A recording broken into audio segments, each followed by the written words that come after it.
Hello, and welcome to the Mid Am Podcast. We are your hosts. I'm Tyler Munns, and across the screen from me is a new dad of two as the date of recording, Nathan Furumasu.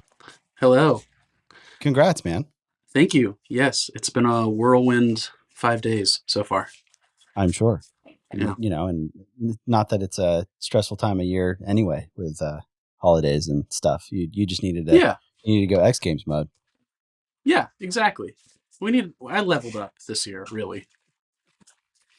Well, hey, if you haven't joined us before, which is unlikely at this point, I have to imagine looking into the future, we're worldwide phenomenons at this point. But we're just two guys. We love golf. We love talking about getting better at golf, but within the confines or the constraints of being a dad and having a career and all of that comes along with that. So, this week we thought we would listen back on an interview that I did with Ben Hadden last year as part of a different project that I just kind of sat on and never did anything with. If you don't know Ben Hadden, he's pretty popular on the socials and recently is a good athlete, and they're super popular with the youths, I've been told. So he's a cool guy. I sat down.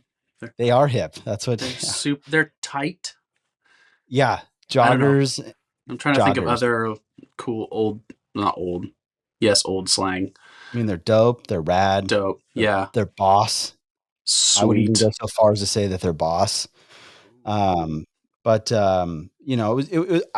was a really good interview. Listening back on it, we'll get into kind of our thoughts on the back end, but the guy is very smart. He's very good at golf, and he's really sharp. So it was a good interview. I think that anyone who is looking to get better at golf can glean a lot. A lot from this interview. So this is my interview with Ben Hadden.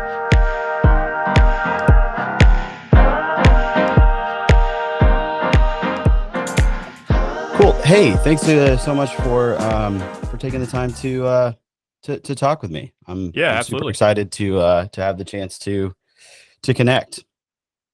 Yeah, no, it's good to be here. Thanks for having me on. So you said you're in Texas right now.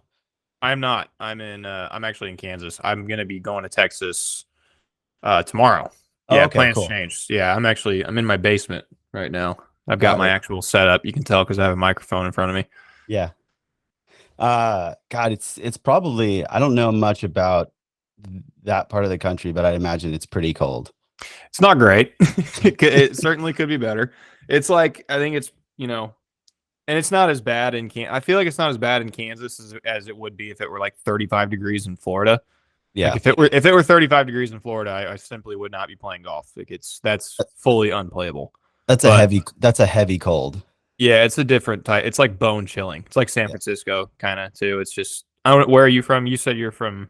I'm up in Portland. Okay. So nice. It's cold. It's pretty temperate. I mean, compared to everywhere else in the country, like that gets brutal winters. Like my wife is from the Northeast, and so like when it's cold in New England, it's cold, and when it's cold here, she kind of laughs at me. So yeah. But I'd imagine like trying to play pro golf, trying to make it at the highest level, like living somewhere like Kansas or anywhere that's not really like Arizona, Southern California, or Florida, it's probably difficult to get your reps in. How much of a challenge do you think that is, or plays into kind of like your ability to, I don't know, like stay sharp in the off season, being that like weather is probably a little bit more of a factor than some of the other guys that are competing against you trying to make it out there on tour. Yeah, I'm kind of a complete psycho when it comes to playing golf, so I'm going to be playing regardless. If anything, this weather forces me to kind of slow down a little bit. I worry that if I lived in like, and I'm sure I would adjust pretty quickly, but if I lived in, Arizona or Florida or SoCal, where the weather's always nice, I would drive myself crazy by playing. Like if the weather is playable, I'm outside and I'm playing golf. Like right now, I just walked my dog this morning. It was like 30 degrees out. Might have been less than that actually. And the high for today is like, I think it's going to get up to 40. And, being in that window where it's like, okay, it's going to be nice from like 11 to 4. Like you can go out and play then, but it's not going to be super fun. So like I guess it kind of puts the bumpers on for me, and it forces me to actually take a little break. Because if I lived in Florida or Dallas, or actually I'm going to Dallas tomorrow, and Dallas isn't exactly amazing, but Dallas is kind of the Goldilocks zone where it's not too hot, not too cold. Like you can actually take, breaks in Dallas. You're not going to get completely killed in the winter, but it's also not like perfect weather every single day like it is in Arizona. Gotcha. So you're saying, you said it forces you to slow down.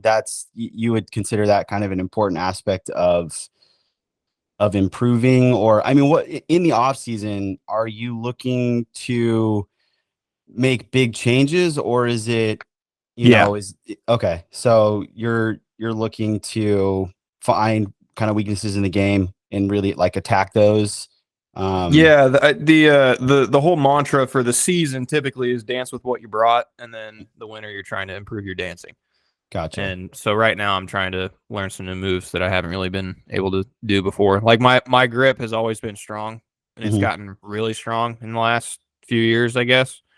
Because we took a look at it, and it was like, I mean, you could see all 4 knuckles on my left hand. It was not great.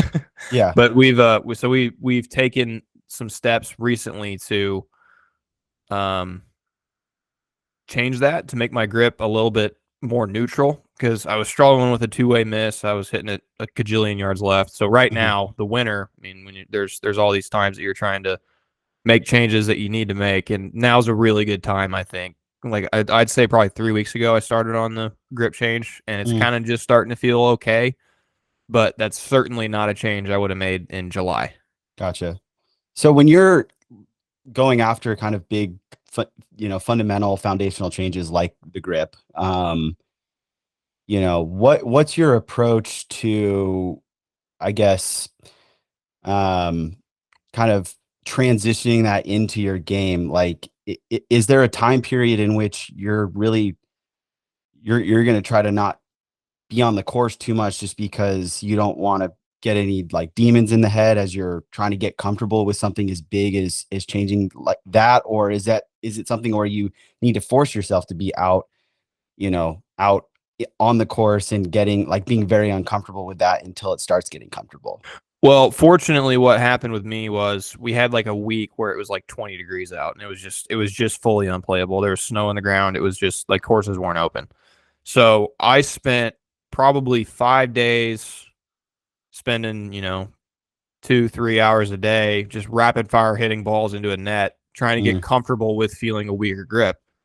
And by doing that, I went from feeling like, if I were trying to do this on the golf course, I would have to be literally playing like a 90-yard cut, because taking your grip from here to here, like that little 5-degree change, it's, especially when you're somebody like me who's put in probably 20,000 reps on that strong grip, right? Making that change takes a while. And, I was able to get in probably 2,000-3,000 reps inside just by, for 2-3 hours a day, sitting down and hitting balls nonstop, and just not worrying about where it's going, because it's going right into a net.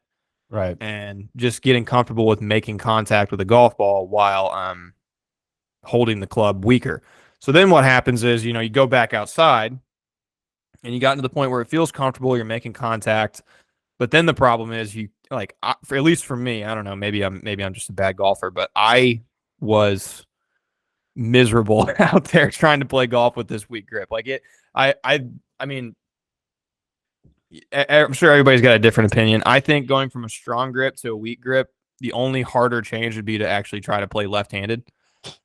And the first 3, 4, 5 days I was out there, it was it was honestly kind of miserable. And there would be there was one day that I was on the range and I was just hitting banana slice after banana slice, and I looked around to make sure my coach wasn't watching, and I strengthened my grip back up, and I went back to what I was doing before, and I just started flushing it. And I was like, why am I doing this? Yeah. This doesn't make any sense. But then I go back to, I keep pushing through, and we actually end up making the change, and now I've pretty much eliminated that crazy left miss, which is what has cost me so many shots in the past. So it was worth it, but the journey was, the last 3 weeks we're just kind of now starting to come out of it. Like now I can go out and shoot 3, 4, 5 under and not really blink. But the first few weeks were pretty miserable. And I honestly think if I had been keeping score for the first 3, 4 days I went out on the course, I don't know that I would have broken 80. It was hard. So it's interesting, you talking through that process, because I think it sounds like at some point that a change like that becomes a little less physical and a little more mental to have like the, I don't know if you want to call it mental strength, or just like you have like enough of a masochistic tendency to like torture yourself into being that uncomfortable for that long, because cognitively, like, you're talking with your coach, that making that change is for the long term going to be better. You're eliminating one side of the golf course, and that's important. But at a certain point, you made a good point, and it's something that I think I would put myself a little bit like a half step above a weekend warrior. But for 99% of people who play golf, it's a leisure activity. It's something that we do to get away from like the stresses of life, and to have to commit yourself to like being like, cool, I'm gonna go out and play or participate in this activity, and I'm kind of like resigning myself to not having any fun because I want to get better. Like I want to have fun in 6 months, so I need to grind right now. I guess my question is, like how do you as a pro, where it's, you're trying to make this your living, how do you deal with that aspect of like just the mental side of grinding and just trying to get better, and being uncomfortable? I'd imagine like at a certain point, I mean, you ask yourself, what am I doing? Like, why am I making this change? Like, are those kind of intrusive thoughts pretty common, or is it something where, you're just a little bit tired of being uncomfortable for as long as you have, and you're just trying to find something that feels familiar? Well, the thing that was kind of like, I guess I do kind of have masochistic tendencies in that way. And I think anybody that grinds at their sport has those kind of, like the whole get comfortable being uncomfortable thing has kind of become like a life motto for me. So that actually, I mean, while it was, I say it wasn't fun, but it was like, there's something different about going out on the golf course, and it's almost like I've handicapped myself to the point where it's like, okay, well, how before you were used to shooting like 3, 4, 5 under at your home course. I'm not saying I shoot 3, 4, 5 under everywhere, but right. You know how you're used to shooting 3, 4, 5 under? Like, okay, we're not going to do that today. We're going to see how low you can go playing just an impossible slice. And there's something different about that challenge, I think, that's enjoyable. And there are parts of it that are like, I'm learning golf right now. I'm not learning, like I'm learning about myself as a player. Like, can I go out in a circumstance where I really shouldn't be able to shoot, even par? Can I shoot even par basically playing left-handed? That's kind of the challenge of it. And then you see this, you go down this road of, like, I guess the best thing I could compare it to, and I said it's like making a grip change to a weaker grip is like playing left-handed. I've literally gone out and played rounds left-handed, and they're some of the most fun I've had because of how much I improved during that time. Yeah.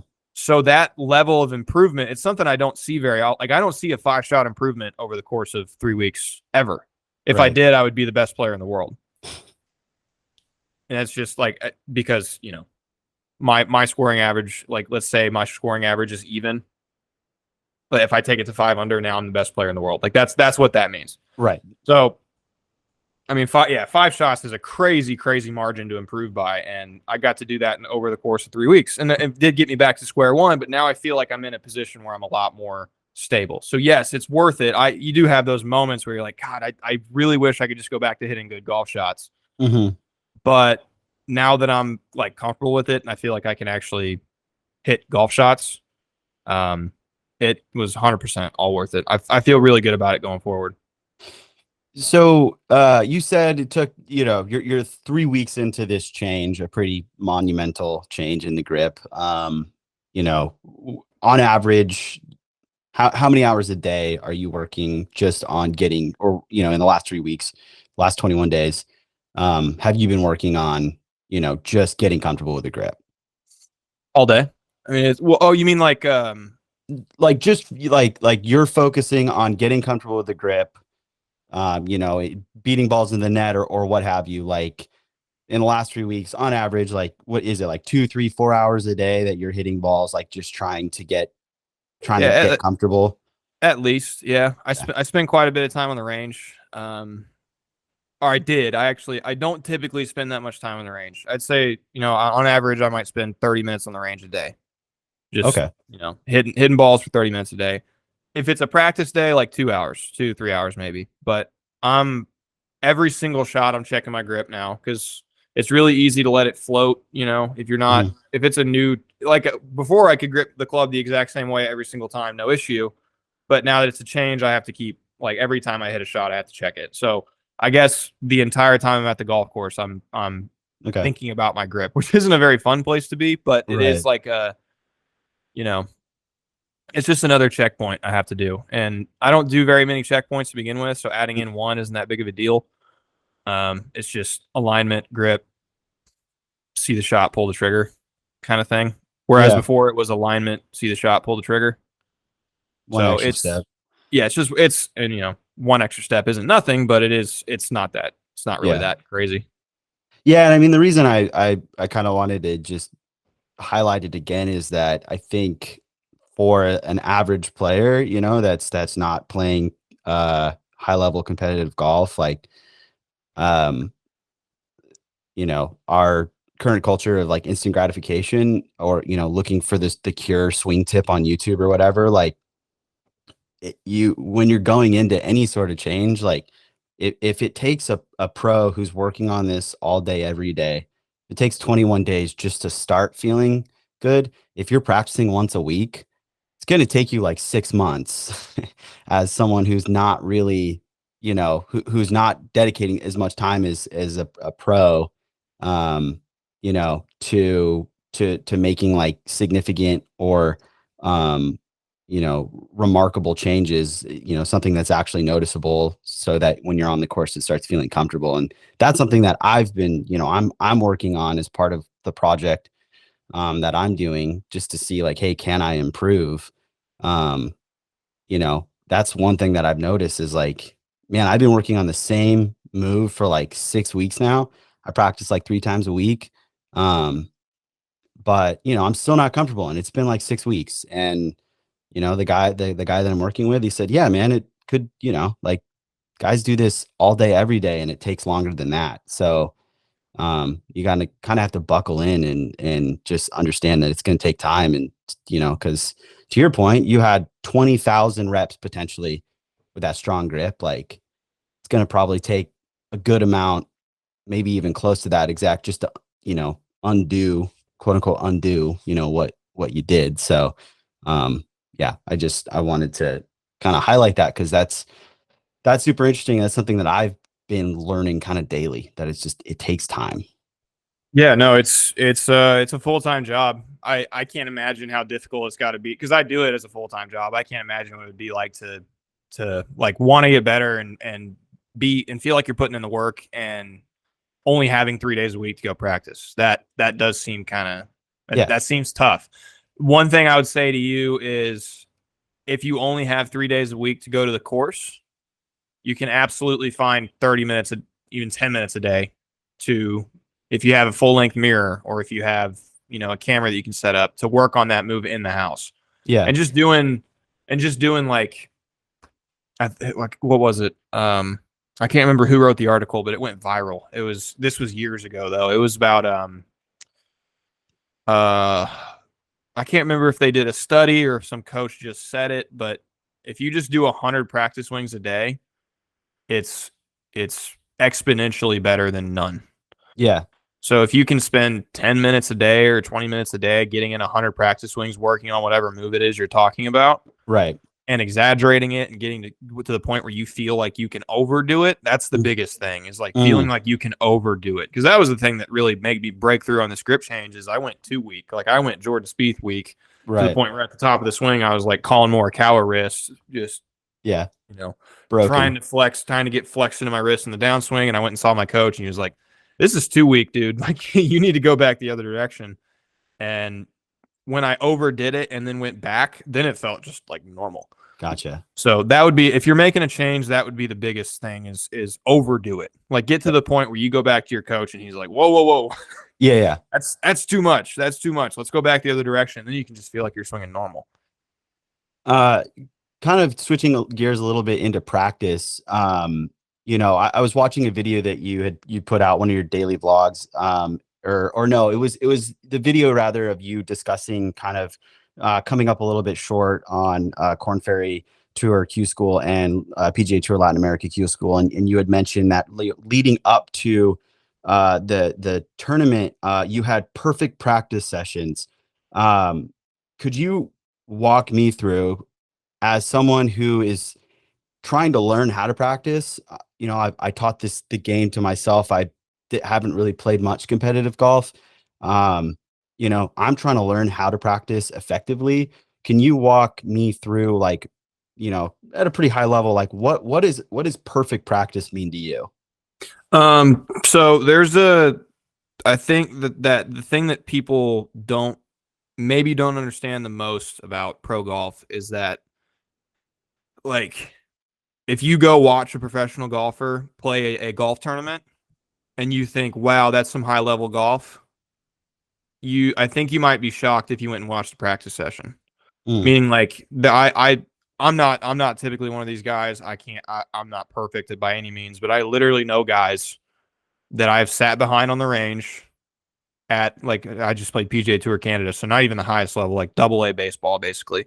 If you don't know how the tier systems work in pro golf. Yeah.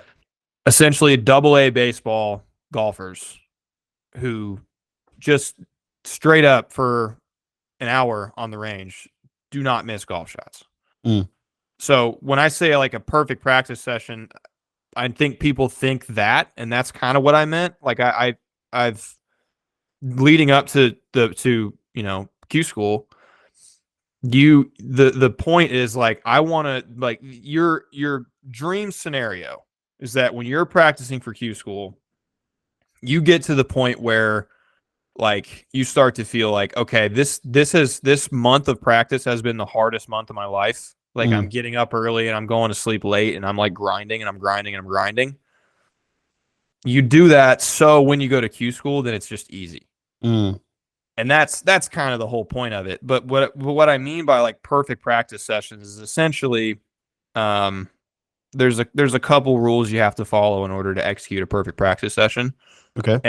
And for somebody like me who's got some decent ADHD, which you could probably figure out so far in this interview based on how long my responses have taken, some of these rules are kind of hard to follow. Okay. So one of them is, and you've heard me say this, if you follow me on TikTok or Instagram or whatever, you've heard me say this 100 times, put your freaking phone away. Put your phone in your golf bag. Yeah. Leave it in the pro shop if you have to. Like, do not take it. The only reason I don't leave it in the pro shop is because I film my swing. Put your phone, put it on do not disturb. If there was a function that would, like, hard lock my phone for 4 hours, I would love it. Like, unable to unlock my phone. I would love that. Like, if I could just do camera, that'd be awesome. Yeah. Unfortunately, your phone, they're never going to do that. Because they want you on your phone 24/7. That's kind of the point of why they're so awesome. Yeah, that's how they make money. Yeah, exactly. So that's rule number one, is put your phone away. And then rule number 2 is like have a list of things you want to do and execute all of them, and only that. Because if you get caught up on something, you're not going to be able to get through it. So like the next thing would be, I mean, by perfect practice session, I mean, so put your phone away and then make a list, right? So for me, a list would be like hit every club 5 times, which actually takes a lot longer than you might think, and then hit every tee club 10 times. That would be like a decent range session of like, I'm not looking at Twitter, I'm not looking at TikTok, I'm not taking any breaks. I'm hitting how many shots would that be? You know, whatever. That would be like, so I do that. And just to jump in really quick, when you mentioned like that takes longer than you think. When you're hitting every shot, you're not scraping balls, right? I mean, are you saying like hit every club 5 times, like go through your routine? Is that why it takes a while? Okay. Yep. Definitely. Because if you're doing perfect practice sessions, if you're trying to get ready for Q school, I certainly hope you're not grinding at a swing change. Right. So we're hitting golf shots. We're trying to execute golf shots. So you're hitting 5 balls each club. Hitting, different ball flights, low fade, high cut, whatever it is you're trying to do. And not letting your mind wander. That's the third thing. If you can focus fully on golf, and obviously your mind's going to wander at some point, but you got to be able to snap out of it pretty quick. And I'll tell you that if you follow those 3 rules and you execute like a 4-hour practice session, you're going to get it's exponential levels of improvement versus like if you are, hitting 3 shots, getting on your phone, talking to your buddies. Like, I'm sure that's fun. It's a blast to do that, but it's not what's going to get your game in the best shape. It's a grind. It can be tough if you're not, I was pretty motivated because, there's a PGA Tour card on the other side of the fence, but right. You got to want it if you want to be down there for getting through a 3-4 hour practice session without your phone, without any distractions. You will be mentally exhausted by the end of it. Yeah, I'd imagine. So it looks like we got a couple more minutes, and I want to ask one last question. And this kind of it relates to going back to what I was saying before. Like 99% of golfers or people that play golf out there, right? They're not pros.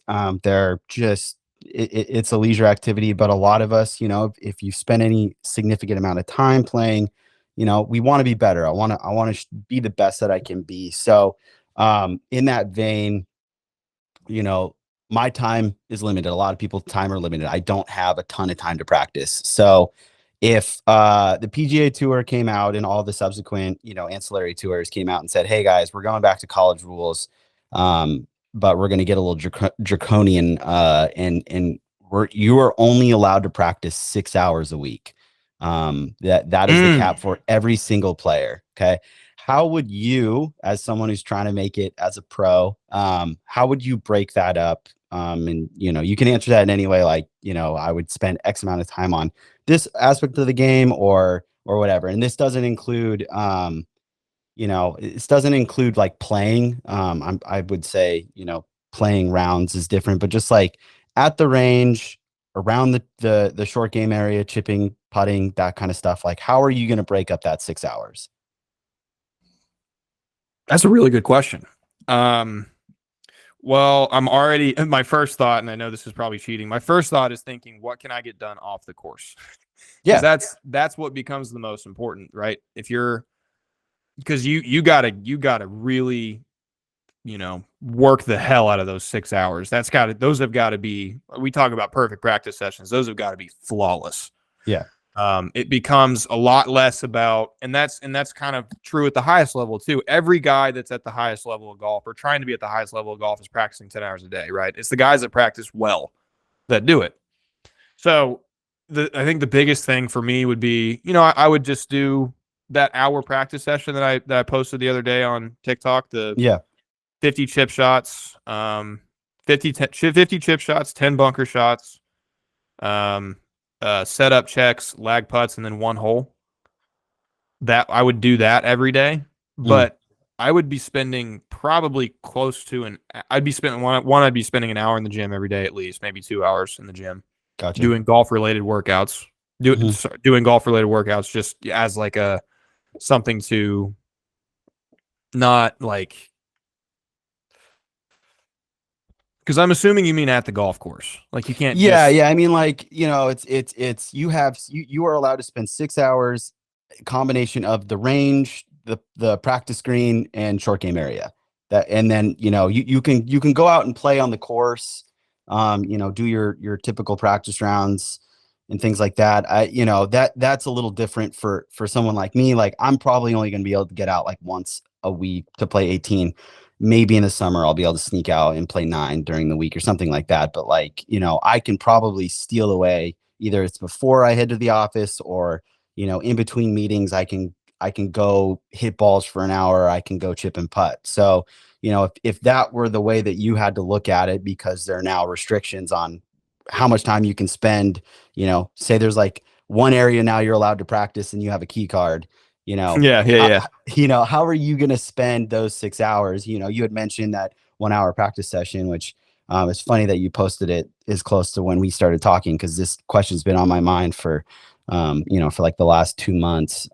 So that was pretty poignant. But yeah, that's just kind of like, how are you going to make the most out of those 6 hours? Is it spend half of it on the putting green and then the other 3 hours working everything else, or no? We want to try to create a well-rounded game.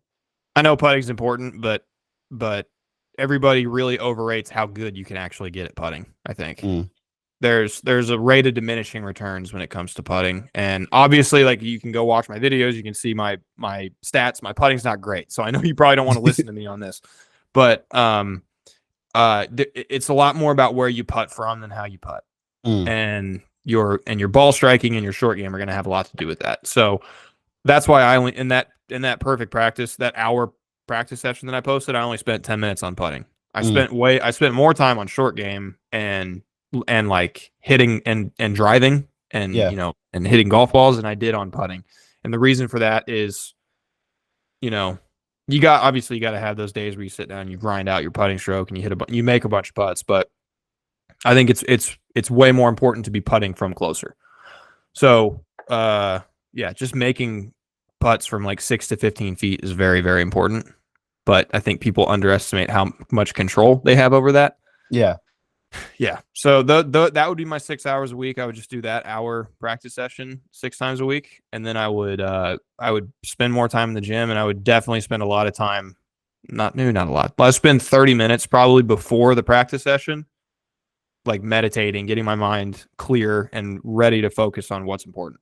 That's the biggest thing. So I guess if I were going to give one piece of advice for people that have very little time to practice, it's, if you have 10 minutes, spend 10 minutes with no phone, no distractions, meditating, getting your mind cleared and ready to focus on what's important.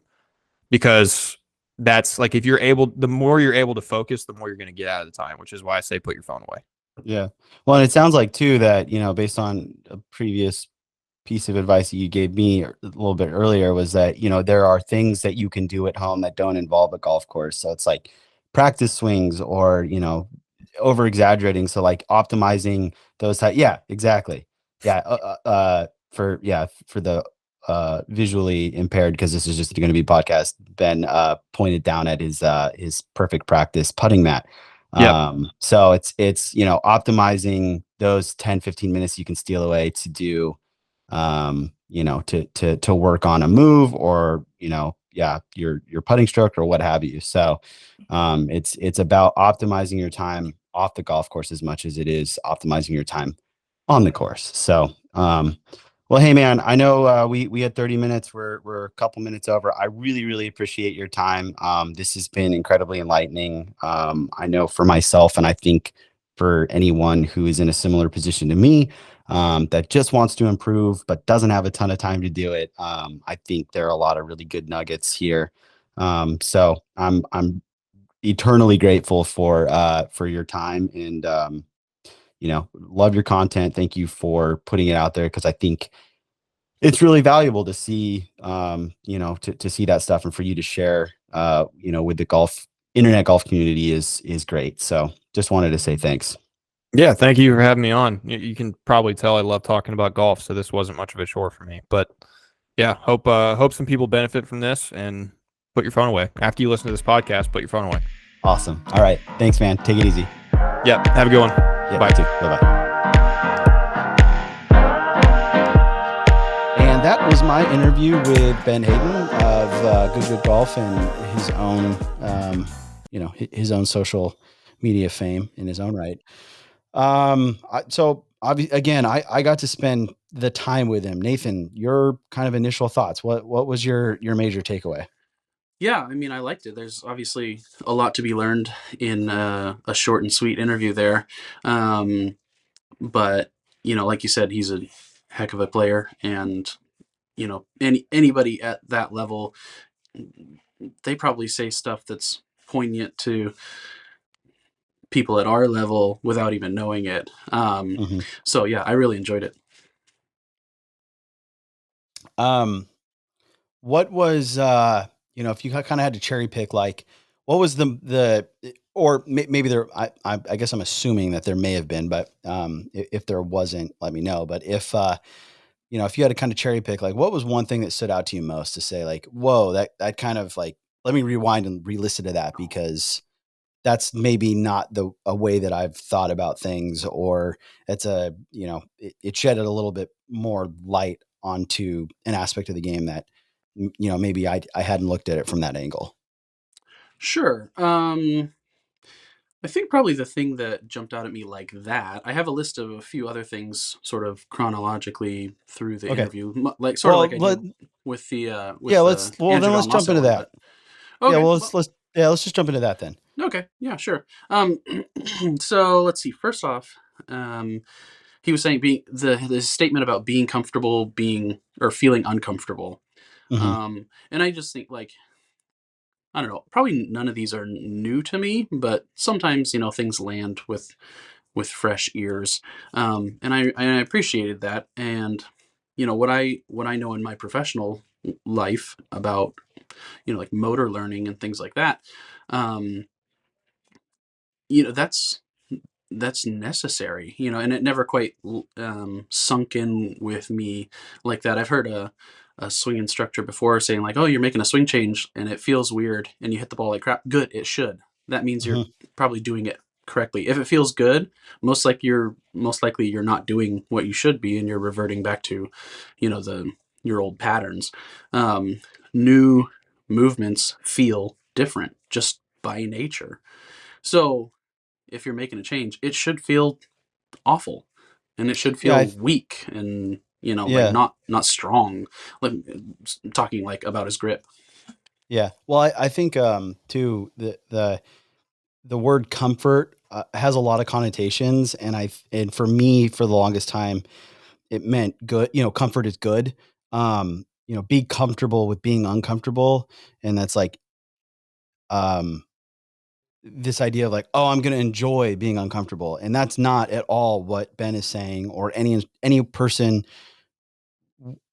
that's knowledgeable or has like the wisdom around improving, or or really anything in regards to the game. It's not that you're going to necessarily enjoy it. It's that you trust that the fact you are uncomfortable is not a bad thing, that it is in fact a good thing, and that it's going to lead to good things, but you unfortunately just have to go through the uncomfortable portion. And I think a lot of times myself, I get a little bit kind of lost in the sauce, so to speak, where, if I don't trust that, if it if I'm getting frustrated and I don't feel like I'm making progress, that I must be doing something wrong. In most cases, it's actually the exact opposite. If I'm frustrated during a range session because I'm trying to do something that I haven't been doing before, that means that I am sticking to that process, and I am trusting that if I put the work in, eventually it won't feel so uncomfortable. And so for me, like, it's been a constant, and it's something that I kind of have to like check myself on constantly. It's like, it's not like you change your mindset and then you never have to worry about it. It's like, or at least for me, like, I have to be like, I mean, I just went and practiced on the range for a couple hours, yes, 2 days ago.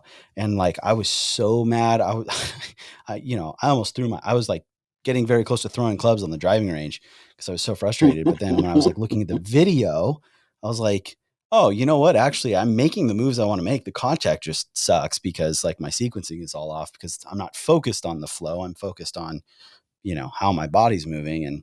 And so like in the moment, I wish I could have just been like, hey man, chill. It's fine. Like it's uncomfortable because you're doing something that you've never done before and you're trying to change. So yeah, I thought Definitely. it was good for him to bring that up. Yeah. And I mean, how strong is that pull? Like he was like, I just switched back to my old grip and pounded a few just to hit something solid, you know. Mm-hmm. I would say, as a slight, maybe this is really myopic, but as a slight pushback to what you were saying there is like the only I think that there is one thing that you can change that should yield immediate different movement results, and that's just intent. Like if you're trying to do Yeah. something wildly different and accomplish a wildly different goal, your movement changes. Just like, if you're, say you're playing tennis and you're trying to hit a ball that's over your head, you're never gonna you're not going to keep the racket down below your waist and try and hit something like some sort of top hand thing. Like you just the intent of the outcome naturally produces different results. And I think the same can be true for golf, but it's tricky because we're still tethered to the ball and contact, which occurs at that same place. So it's tricky to shift intent with golf, I think. Yeah. Well, and I mean, like to your point, like that's the qualifier. It's the contact aspect of it. So it's like, I can be sitting there being like, God, I am making horrible contact. The ball's not necessarily going where I want it to go. Um, or it's, it feels awful. But then when I look at the video and I see that my body was moving the way that I've been told it needs to move. My wrist conditions look the way that I've been told they need to look. But like, where did it go wrong? Well, it's probably like my weight shift was off, which is tied a lot to my sequencing. And well, I'm not thinking about swinging the club. I'm thinking about getting into positions.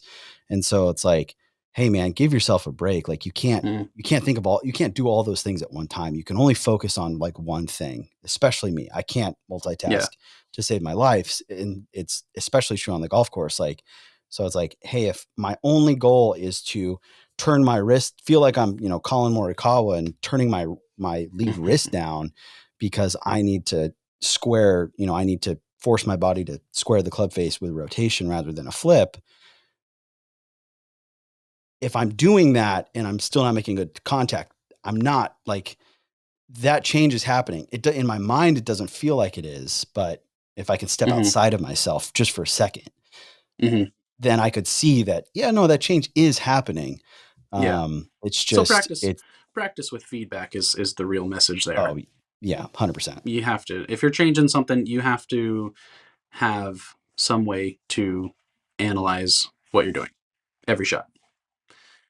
I did like, as an addendum to that, he kind of briefly mentioned where he said something like, I'm learning to golf, Mm. as he was going through this awful feeling change, but he knew it was going to be good for his game. He still went out to the course and like learned something different about the game, which I think is as something we've touched on previously in this podcast with the split between golf swing and playing golf, or like technique and skill. And so I thought that was kind of a neat little nod to sort of that topic that is near and dear to us. Just going out and hacking it around and learning to put it together as best you can with what you've got that day is a huge skill to learn. I think that was my number one takeaway that I wrote down was him talking about going out and understanding that he's going to hit a 90-yard cut while he's trying to weaken his grip and just figuring out how to score even par with hitting what he's calling a 90-yard cut. No one's hitting a 90-yard cut. I don't even think that's possible, but like it feels like that's what he's doing. And so I always operated under like, oh, I'm going to fix my swing on the range and then it's going to be buttoned up. I'm going to go out in the course and it's going to be fine. And if it's not fine, that just means I need to go back to the range and work on it. And I think that when I re-listened to this and he said that was like a light bulb in my head. I was like, oh man, like that's how you make changes. It's like, and that's how you get better at golf, because like every day, even when you do make those changes and everything, things are feeling good or whatever, or, your the margins that you live in are much tighter than maybe they were before. You're still going to bump up against either end of those.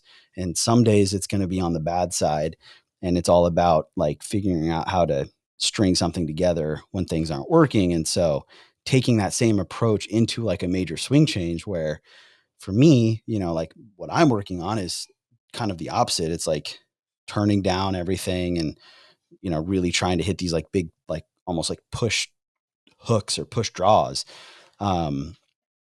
And understanding that like if my body doesn't rotate, I'm going to hit a bunch of poles.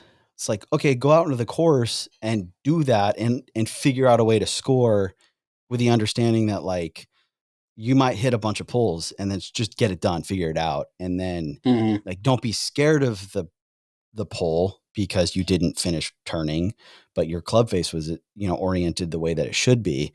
But I just stopped rotating.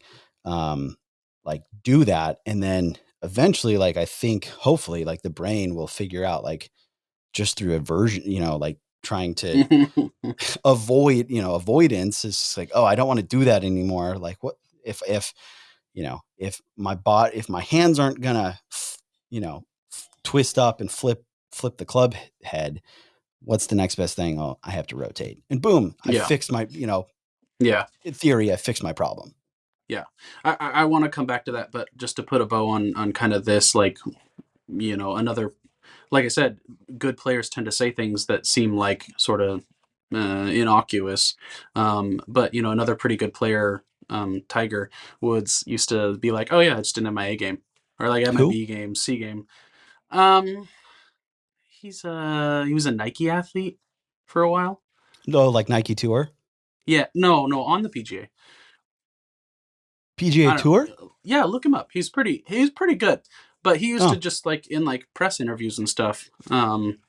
He would, just kind of casually be like, "Oh yeah, I had my like B game today, C game," which means all of that stuff that we were just talking about. Like he didn't have it that day. Like right. something was off. He didn't feel good, or he wasn't rolling it well, or swinging right. Just and he might not But he have even figured it known. out.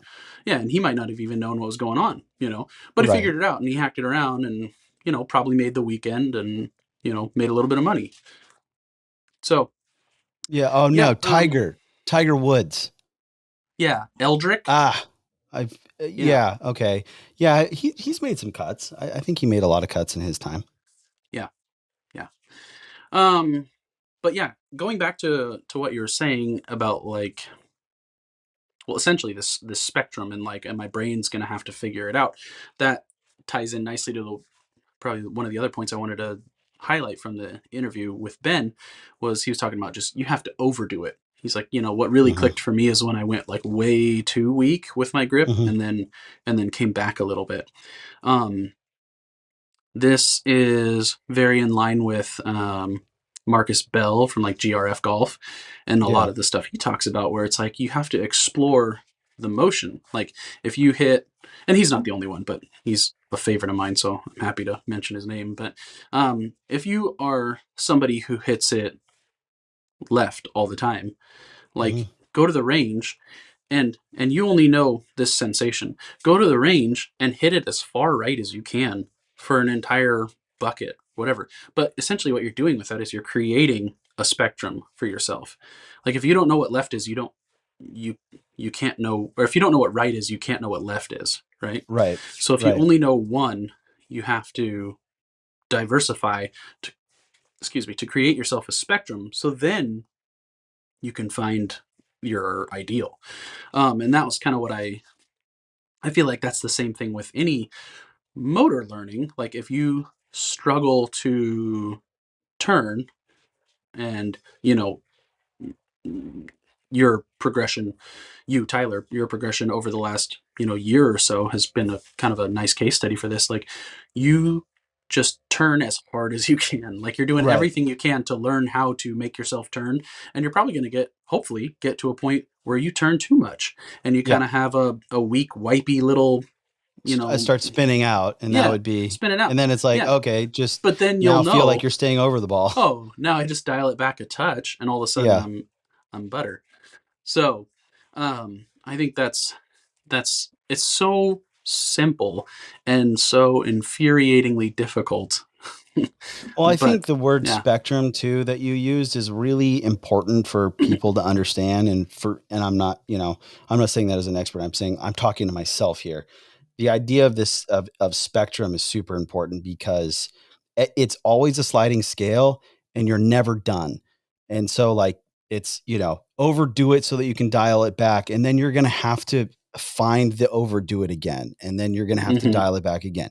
And like that's just golf. Like I Yeah. used to get really discouraged thinking that. I'm like, oh man, like if I'm always feeling like I'm trying to overdo something because feels don't equal reals, and I want to get to a point where I'm doing it the right way, but it has to feel like it's extreme.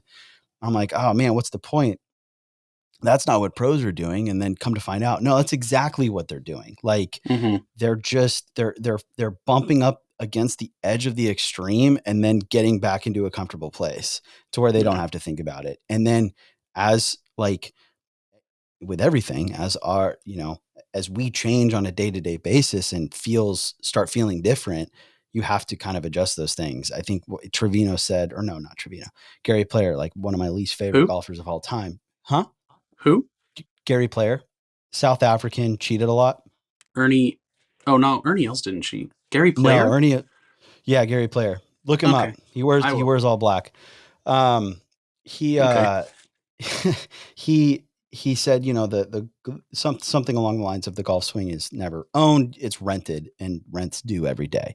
Mm. Like that resonated with me. Like, despite my best efforts, like that really resonated with me to say like it's okay if you constantly are chasing a feel. Like that's just golf. Like you're kind of constantly going to be chasing the field. And that's part of the allure of the game, is that no matter what you do, you can't win.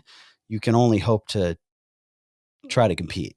Yeah. And that feel won't be like drastically different over time. Though your spectrum narrows as you Right. develop Right. skill. So, that feel might fluctuate smaller amounts as you progress. I mean, we see this in everyday life, and like this is literally what training wheels are. You get on a Hmm. bike, you're learning to balance, you're trying to pedal and and coordinate generating motion, but also like, oh, I leaned a little too far this side. Well, that training wheel bumps you back over, and you lean too far this way, and eventually your body just learns, hey, here's this spectrum that I can operate within, and now I don't have to think about it. Or like, I mean, bowling is a super simple example because they literally have bumpers on lanes for like kids. Oh, Yeah. it hit the right bumper. Well, let's, try and keep it a little bit further this way. So, I mean, we see it crop up in all kinds of uh, aspects of life where we're talking about movement and motion. Walking when you're real little, since I got Yep. babies on the mind, you know, this is something we do naturally to learn movement, and I think classical golf education in the last 50 years has really missed a lot of this, and we're coming back to it, which is awesome to see, I think. But yeah, it got real positiony and Hmm. stuff. So Yeah. What's next? What do you got next? let's see. I had a brief note about just like what I called like what's the dosage, like how long does it take, how much practice does Mm. it really take to change. And he was saying something ludicrous. Like he said 21 days. I think that's fast for me personally, I think. Well, it's 20. But I mean, I that's where think he was in the process. So well, and I think you also we have to take into consideration that he is not speaking from our perspective, right? He's speaking from sure, his perspective, where sure. it's 21 days where he said 2 to 3 hours. I'd venture to guess it was probably like 2 to 3 hours at a time, a couple times a day. Mm-hmm. I mean, he said he beat 3,000 balls in a week, right? Mm-hmm. I'm not hitting 3,000 balls in a season. So yeah, I could imagine it would take him 21 days to do something like that when that's all he's doing because that's his job. Yeah. The whole, the whole point of the questions I was asking him really was like, or I should say like the takeaway I think that I got from him and really every other high level player that I've talked to that where they, this is kind of their job. Um, it's like we as dudes that cannot like just cannot logistically dedicate that amount of time. Mm-hmm. We have to understand that like if I'm making a pretty fundamental change where, grip change, I would imagine is pretty fundamental. Like the way for Mm. me right now, the way I'm moving, like my core, the core of my body, that's a pretty fundamental change. Like that's not going to take, 3 weeks. When I'm No. practicing once or twice a week, that's going to take probably a year when I'm practicing once or twice a week, and like commit to that and understand that. And don't get frustrated if after 6 weeks of doing something, you're not seeing the changes that you want to see because like, it's just not enough time. Yeah. Honestly, my argument was, I mean, you had said 6 months in the interview there, and I was going to say, I argue even more, just Mm-hmm. knowing how anatomically the nervous system develops. I when I'm talking with patients about it, I tell people it's like think about, um, well, we live in Oregon, so I say ODOT, like Oregon Yeah. Department of Transportation. Think about the nervous system pathways that you use all the time are basically like I-5, right? It's a highway. Mm-hmm. Stuff travels fast, and a lot of information travels, up and down that way. When you're trying to build new neural pathways, it's more like a gravel road on some back country area. And if you drive that gravel road once a week and then not again for another week, that gravel road never gets developed. Right. So there has to be, I would say, either you will never make a change if you're not practicing to there has to be some breakpoint threshold where you're doing enough to start making changes. And then the question is, well, and then how long is it going to take those changes to actually cement in? But we also tend to revert back pretty quickly to what's easiest and fastest. And so, that's another element to that. So I would say, honestly, like, I don't want to be a downer, but if you're only doing it once a week, it's not enough. You're not gonna Yeah. you're not gonna be effective. But you know, as a caveat to that, even, I mean, I'm arguing with myself here. We've talked about how the body doesn't adequately differentiate between like visualization and real motion. I think that was something like the Vision 54 lady said, and so you know everybody lives inside their brain most of the time. So you can be doing a ton of reps, practicing just visualizing. So, you know, there's that's a whole conversation. Well, it's a I think conversation.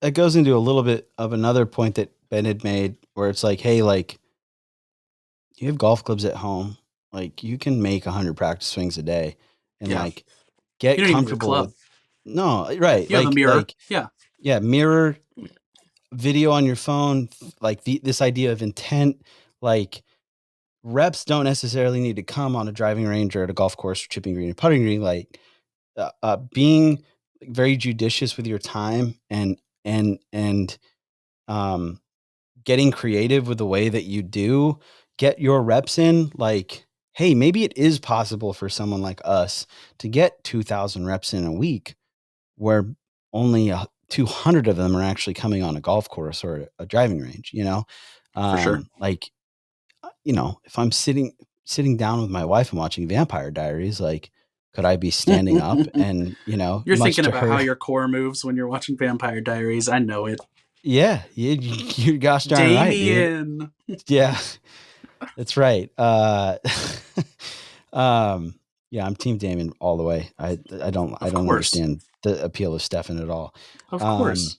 but yeah, I mean, it's just like, yeah, can you do those things? Like, can I spend 15 minutes, and it's something that I'm working on, like personally, this idea. It's going back a few episodes where I think you had talked about, I think you had coined the term golf snacks. I'm thinking like, okay, I'm putting together a charcuterie board of golf snacks that I would maybe partake in every single day. And what would that look like? And what if I like stuck to that for 30 days, like where it's has nothing to do with me in a traditional golf setting, but what if I did these things like, 20 putts on my putting mirror. So I'm getting used to having my eyes over the ball and doing some mobile, like 4 mobility things, like mobility exercises that take no more than 10 minutes, every single day. And then, doing rope swings for 5 minutes every single day, like, grand total time, probably less than an hour, but those are reps, man. And so it's like, yeah, if you're only spending an hour a day or an hour a week on the range, and that's absolutely the only work you're doing, you are not going to improve. And I would agree with that 100%. Yeah.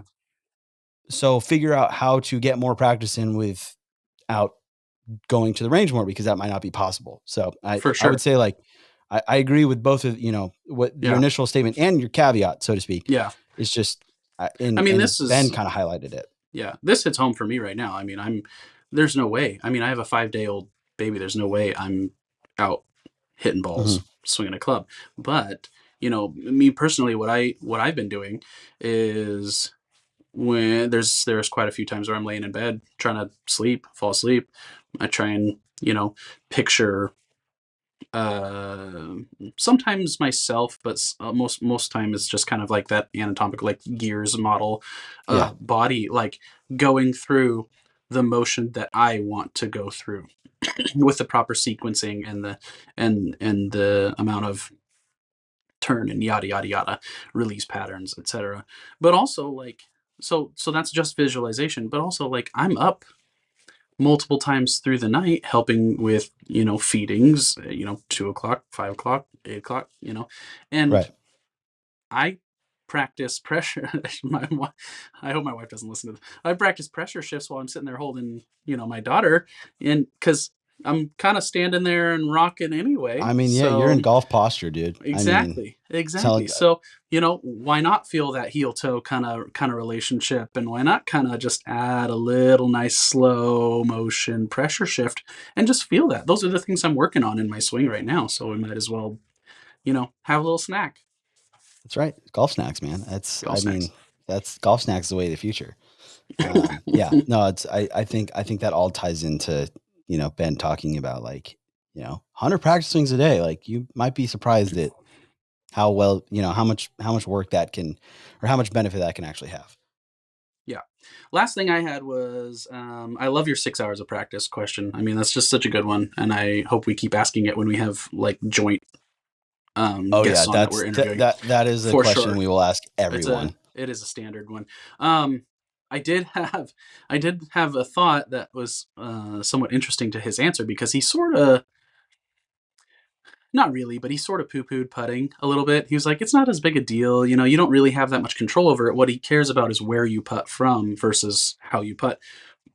And by and large, I totally agree with that. But my only pushback to that, and he's not here to defend himself, so, sorry, Ben, is that, for a lot of people, a good portion of strokes are lag putts, and it's a putt that statistically you are not going to make, and it might as well be viewed sort of in the same spectrum as a chip or an approach shot. Yeah. You're trying to set yourself up for where your next putt is from, and then get super automatic, or as good as you can at those, like, what did he say, 6 to 12 footers. So I would say it's like, I totally agree with him, but I would also say I would add in, like, I'd putt some lag putts, like 30, 40 footers, because statistically, whether you're looking at Mark Brody or Decade App stuff, like, that's a large portion of shots are long putts. Yeah, I think I took that to mean, well, first I think we need to again consider his perspective, which it's like, sure, he's hitting it closer than I am. He's saying that, like, really good players probably overestimate how good they can get on the greens. Like, Fair. you know, from a statistics standpoint, putting stats is probably the closest that us Joe Schmoes can get to tour pros. Yeah. I mean, I went through the decade simulated putting round the other day, and the stat, you know, and I finished with like a distance ratio, which I'm not going to get into what this means, but I finished with a distance ratio of 1.56. Well, 1.56 is what the distance ratio was for the number one player in the world for the last 2 years on average. Like, Oh, brush your shoulders off. right. I mean, it was, Yeah. I hold 2 putts outside of 20 feet in the Yeah. thing. So like Yeah. that skews it. But like, what I'm saying is like, if I can catch lightning in a bottle and do that, you know, like that's where you know, I'm not not crazy far off, not as far off from a strokes game perspective from every other aspect of the game. Like the green is where putting is where we can kind of be somewhat close to a similar playing field. So the way that I took it was like people, you know, there's people that tell you like, oh, spend 90% of your time on the putting green and just putt, putt, putt, putt, putt. It's like, well, it's good to, it's good to be proficient, but like also you like, there's a you point. can, yeah. I mean, you just can't get as good as you think maybe you can get. And that like so much of putting is luck. I mean, we've seen those guys roll putts off of that putting ramp thing, same putt, same line, and 2 of them go in, the third one doesn't go in. And it's just like, dude, it's just there is a little bit of luck, but I also think that you made a really, really good point of treating lag putts as more like chips where, you know, like, yeah, probably a good portion of people that are, you know, mid single digit handicaps and above, like a lot of their strokes are going to come from super, super long putts. So like, but to your point, I think maybe thinking about those more as chips rather than a putting statistic might help you understand how to practice those in a different way. For sure. For sure. Well, I won that argument, Ben. So you didn't have much to Yeah, say for no, yourself. I mean, if you're listening, I won. So, but you know, I'll give you a little pat on the back because I do mostly agree. And I mean, I entirely agree if you're looking at it from, you know, how Tyler was talking about there, but I just wanted to make a little asterisk. I think it is an important like distinction to make because one, we do need to consider Ben's perspective. It's very different from ours. A lot of what he said was really good, but we also need to like consider the source. And not to say that anything he said wasn't like factual. It's just more like his perspective on it is going to be vastly different than us and probably most of the people that are listening to us. So it's, you know, understand that like, hey, when you're listening to a professional or someone who's very, very close to a professional talking about, their game, like you can't necessarily apply it like just, you know, with zero filter to the way that you approach the game because it's just we're kind of playing a different game at this point. Case in point, just like the internet and comment sections, like just people just So I think lastly, we're recording this right about Christmas time. Not to like date the episode, but I just did. That's fine. You know, and this time of year, we tend to get a little nostalgic. We tend to get a little, you know, focused on what we would say are the important things in life. And, you know, I have maybe an extra serving of that with a new life in my life. So I definitely want to highlight his point to just put your phone away. You know, live your life. Yeah. Be present. So I think that's that would be the last thing I need to say about that. So. Well, hey, thanks everyone for spending some time with us and supporting the show. You can find us on Instagram at Mid-Am Podcast. We're starting to throw, you know, as of recording, we're starting to throw some more content up there, and I'm assuming by the time this comes out, there will be quite a bit more.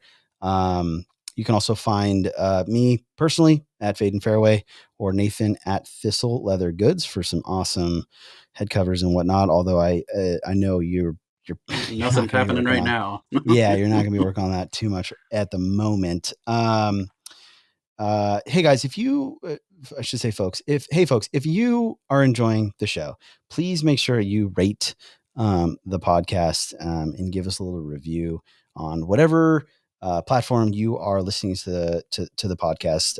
It'll help the algorithm overlords know that we're worth listening to, and it might help us reach some more listeners, which is always a good thing. Yeah, like, comment, subscribe, but I have a preference there for comment. Like, the reason we do this podcast is so we can, chat about golf and discuss this thing that we love with one another. And, we'd like to have that same conversation with you. So feel free to, open get at us in the dialogue. comments. Open dialogue. Let's Yeah, build, whether conversation.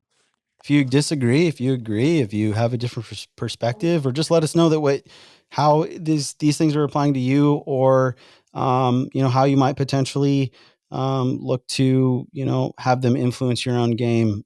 It's we said it very early on in the show that golf is a team sport, and the best way for us to get better is to get better together. So yeah, please engage, because we will be right there ready to engage right back. So hey, until next week, we will talk to you later. Bye.